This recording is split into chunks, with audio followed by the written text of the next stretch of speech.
umva aka kantu noneho. Ngeze ku rwego inyanja ihunga bitewe y'uko makandagiye. Wari wagera ku rwego ukandagira ahantu inyanja igahunga.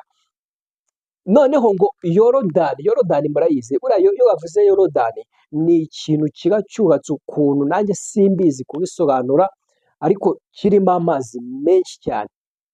Ngo yorodani yo ngo isubizwa inyuma. Urumva hari Imana iba yavuze kuri wowe ikaguha igitinyiro, ikaguha ibintu byica igini ku buzima bwawe, niko Imana irimo ivuga.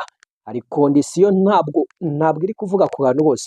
Reka mbabwire muri Zaburi y'Ijana na 14 ugende uhita usoma ku murongo wa 3, nibwo butumwa bwawe. Harimo ijambo rivuga ngo inyanja ibibonye irahunga.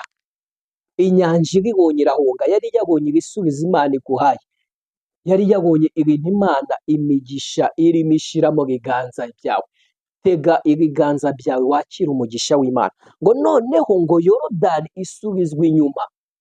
Yorodani yabonye ibintu Imana iri gukora ku buzima bwawe, ibona umugisha, ibona ukuntu Imana iri kuguha abana, ibona ukuntu Imana iri kuguha akazi, ibona ukuntu Imana iri kuguha ibintu mu mufuka. Yorodani irangije isubizwa inyuma. Dayimoni yari yazanye yorodani kugira ngo ugwemo, ihita ivuga ngo oya, hariya hantu hari umuriro. Rero inkuru nziza mbazane nuko Yesu afite gukora ibintu birenze cyane ibyo wowe udatekereza.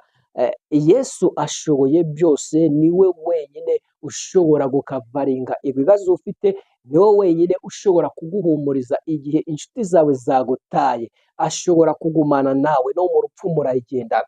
Buriya inshuti yawe mushobora kugendana, bakubwira ngo hariya hari ibyago, ikavuga ngo oya, ngugenda wenyine, ariko Yesu muragendana. Rero aguhaye ijambo none ry'ubushuti. Zaburi y'Ijana na 14 ku murongo wa 3 nibyo agiye gukora ku buzima bwawe. Kora subscribe, ukurikirane ibiganiro byacu, ujye uza dufatanye dusenga Imana, dukore umurimo w'Imana.